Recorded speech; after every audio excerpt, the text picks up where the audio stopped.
Welcome back.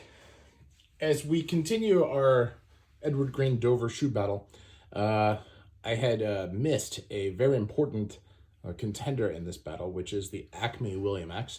And you can see that this is on a chisel last, very similar to the 606, but a little bit more elegant. And versus the round last here on the 202 for the Edward Green Dovers. But let's focus a little bit on this shoe. This is a hand-welted, handmade shoe. This is a very specific type of Norwegian construction. Right? You can see that it is hand-stitched soles, extremely dense. And really, this is more along the lines of a bespoke level quality than it is a factory-made quality like the Edward Green. The telltale sign is here on the waist, where you can see how it is extremely tight to the edge.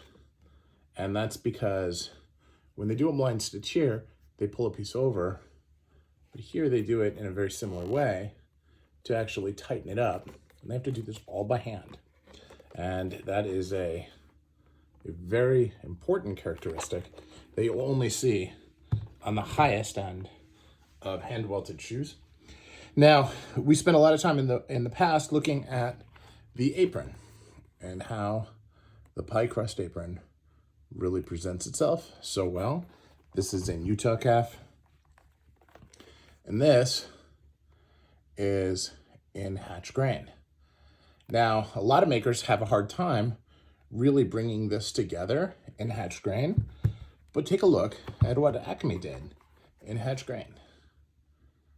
This is perhaps one of the best examples that I have.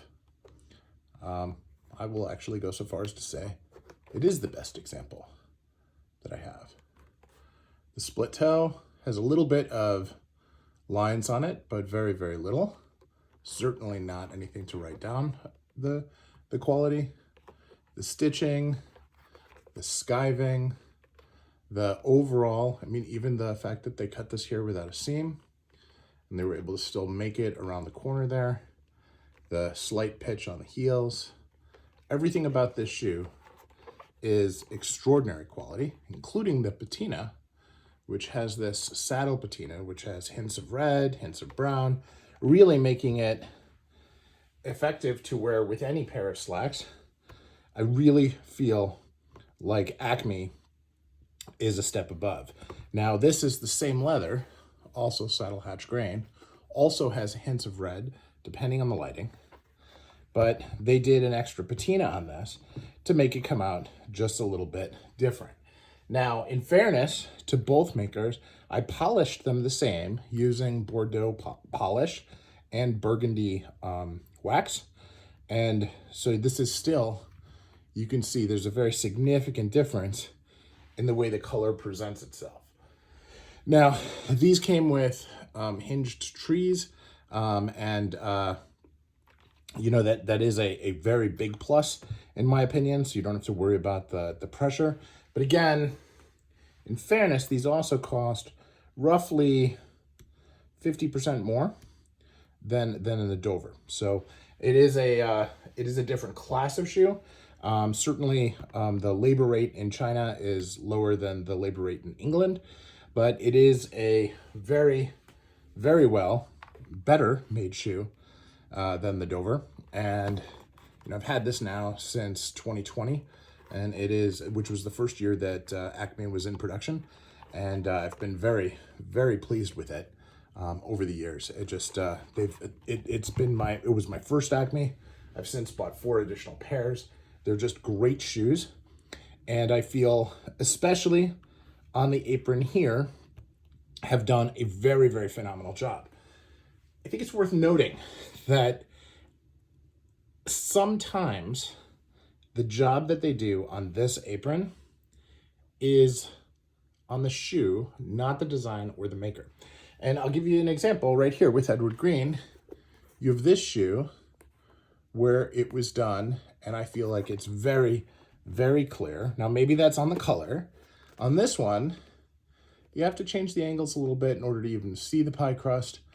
It is a different kind of leather. This is hatch grain versus Utah calf, but they have three members of the same family that do the aprons at Edward Green.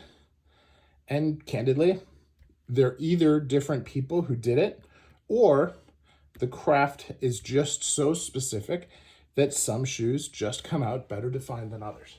And I think that that's important to think about, because as you look at Acme, I've seen some versions of Acme and shell cordovan that look just as good as the Mecariello that we looked at a couple days ago. And then I've seen some that look very similar to the ones that I showed in suede, where it was not so much.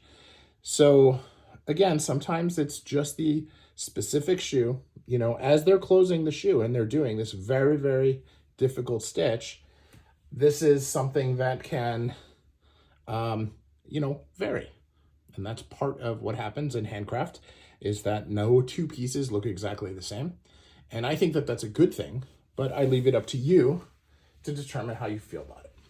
So thank you for watching. In this case, I feel like this is a clear winner. What I'm going to do is I'm going to follow this up with another video where I look at the various winners that we looked at, both from a Goodyear welted and hand welted perspective, and take a look at them one last time.